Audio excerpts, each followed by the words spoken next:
Hi guys, happy Friday. All right, we have some really interesting information. I mean, this is exciting. I can't even believe what I'm reading, but it does make sense. It makes complete sense that God did have a wife, and it was Asherah or Asherah, however you say it. And yeah, so she did reign with him for about 600 years. And then he had this, very odd thing with women, and he became very anti-woman, as we can see, because the Bible is basically a book of male misogynistic crap. So anyways, now in Egypt, Asherah was also a law-giving mother. So Ashesh, an archaic form of Isis. The name actually means both pouring out and supporting the functions of her breasts. So her yonic shrine in Thebes was Asher, Ashred, or Pushert, Asher Elt. Some called her the Great Lady of Ashert, the Lady of Heaven, the Queen of the Gods. And that's what she was, and she still is. Now, the Canaanites called Kenyatu Elima, or she who gives birth to the gods, or Rabatu, Athurtu, Yami, lady who traverses the sea. Now, in other words, the mound, or the moon, the moon. All three major manifestations of the Great Mother were associated with three phases of the moon. So we have obviously the Virgin Goddess, which is with the new moon, the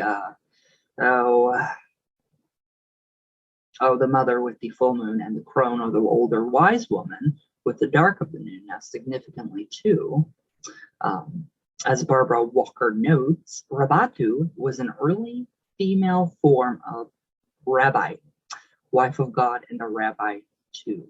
So she was also a rabbi and a wife of God. So that is really interesting stuff. I mean, who would have thought? So, I mean, there's so much of this going around. I mean, there's so much archaeological evidence of this. It's just ridiculous, and it's insane. Now, to the gray-bearded patriarchs, this situation could not be allowed to last. Whatever God's own view on the subject, which is not good.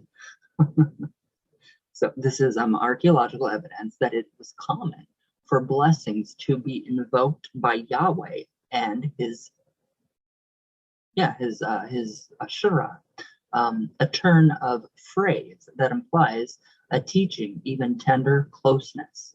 Now, clearly, Asherah's days of power were numbered. Walker writes dryly. For a while, Asherah accepted the Semitic El as her consort, a nice reversal of the actual usual situation with females in the Near East, especially in ancient times. It's very different stuff, you guys. Very different. I mean, wow. Now, Walker continues. She was the heavenly cow, and he the bull. After their sacred marriage, she bore the heavenly twins, Shahar and Shalem, the stars of morning and evening. God's son was Lucifer.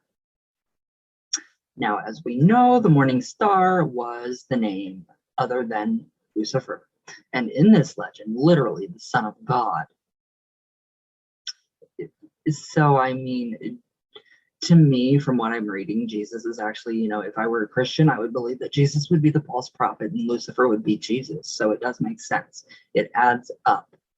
Now, as the heir to the divine dynasty, his challenge to parental authority can be seen in the context of the sacred kings of the Near and Middle East.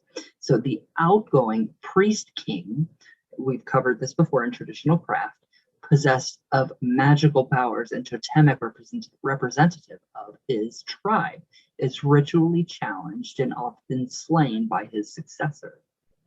But Yahweh's priesthood was disinclined to permit its king god to be challenged, and in any case, rapidly buried the idea that God had a wife, let alone a child or children. So yeah, in every faith there is that, you know, challenge, and there is that being slain. So we have that theme, that common theme in all world religions. But the most common one is do unto others as you would have do unto yourself. So treat others as you know, would want to be treated. But now everything about Asherah soon became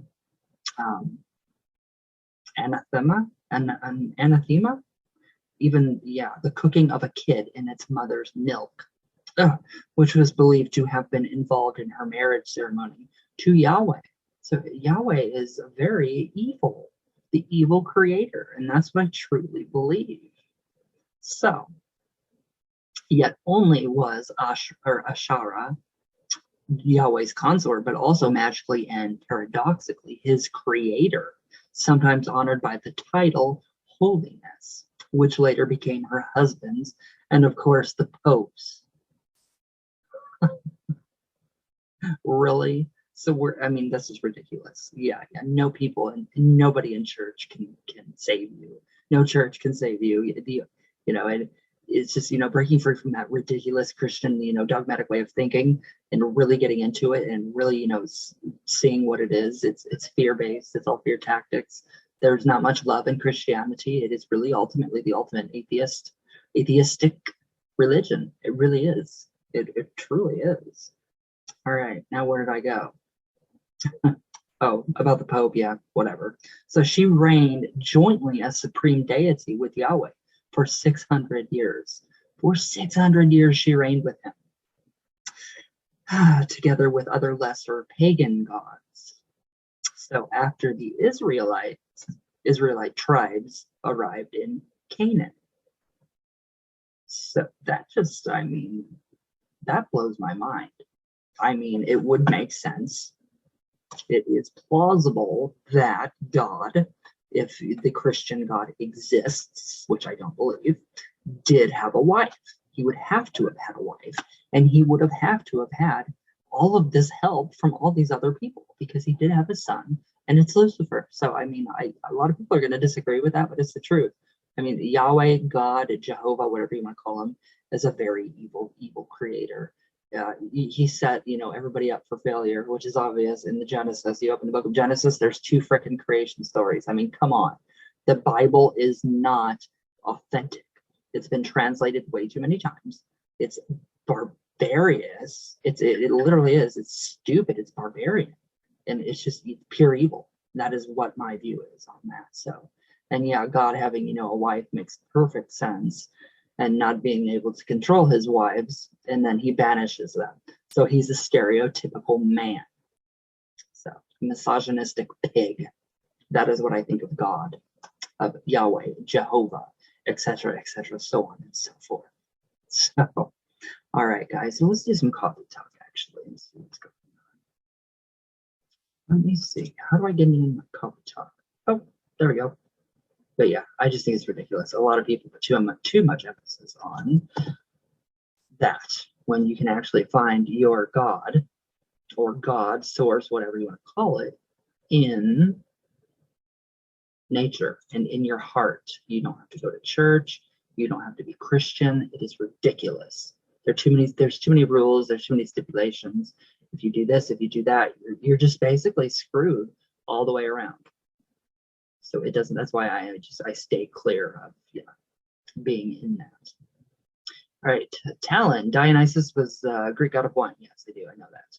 The Romans called him Bacchus. Yes, I know that too. Lilith took temporary refuge in the Tolupu tree from the Eden story. Yes, it was the tree that produced the forbidden fruit and had a serpent living in its branches. It was also claimed by Inanna Ishtar in, yes, in the story. There's so many different versions of it. It's ridiculous. I mean, it really is. But I don't believe any of it, because I don't believe in Christianity, and I don't believe that any of this truly happened. So J Phoenix, I'm so happy to hear that. Oh yes, I am finally feeling back to myself. I am just, I love it. I'm not 100%. I feel 100% better from being sick, but I still feel like shit. So, Talon, I get asked all the time, why do I work with the gods of ancient Mesopotamia when I have less than zero heritage from that part of the world? As soon as someone who is a Chickasaw Indian, to which I always respond, you ask why, I say why not. That's understandable. That's understandable as long as you know you're honoring them in their tradition and in their ways, their traditional ways. I don't see any problem with that. So, Lady Blind Wolf, hi love, how are you? Gustavo, my brother, J Phoenix. Thank you for making this video of mixing some amber oil with my dragon's blood oil. That will smell amazing. Oh my god. The amber is so strong. The dragon's blood is really strong too. So I mean it's wonderful. It really is. I love it. I love that lamp. I still have it. It's still perfectly ready to be used. Now I just have to put a little bit of rosemary in there for happy home, which seems to be a little, exerting of, your influence over the household. So it's pretty good. All right. Amanda or Alexandra Hill. I missed it. Sorry. Oh, you're okay, love. You're okay. Melody. Oh, my queen of negativity. That was lovely. By the way, hi. Hi, love. My queen of negativity, I love you. Dark Prince Lucy. Oh my god, you do meet them, Ryan. Glad he got fired. You don't deserve that happening to you. Hope you are good. And I've never heard that yellow saying yella. It's Y-E-L-L-A. It means you're neither white, you're not black, you're not white. You're nothing, you're a nobody, you're unwanted, you're a illegitimate, child. A bastard child. So it's worse than being called some of the racial slurs that he did call me. So, oh, Mr. Dark Prince, Lucy, I miss you. How is everything? I hope everything is good. JM, thank you, Ryan. Severing etheric cords. Ooh, yes, cutting out the negativity. Those are wonderful. I love that. You're welcome. You don't have to thank me, guys. None of you have to thank me. I do this because I love it. And I love you guys. So, Cherub Jubilee, hi, happy Samhain. I'm still celebrating Samhain. Abby the Witch, hi, love. It is dangerous. I can't believe people believe that stuff, but alas, they do. Yes, the Bible scared me too as a kid. Religious trauma, yay. Yeah, luckily I wasn't brainwashed into any kind of religion. But as I got older and found my path, it was more like, you need to be Christian. No, I don't. I will never, bow down to a Christian God or to Jesus or to anybody except for my God. And that's the Baka, the horned God, the God of the witches. Lisa's Life. Hi, my darling. Connor McCullen. Hello. I hope you're well. Hello, Ryan. Just wanted to say I love watching your videos. You're one of my most interesting, gifted, powerful witches I've watched, even though I love watching other videos here on YouTube. I think yours are one of my favorites. Here's a magic wand for you. Blessed be. Blessed be. Wait a minute. This makes it better. Blessed be.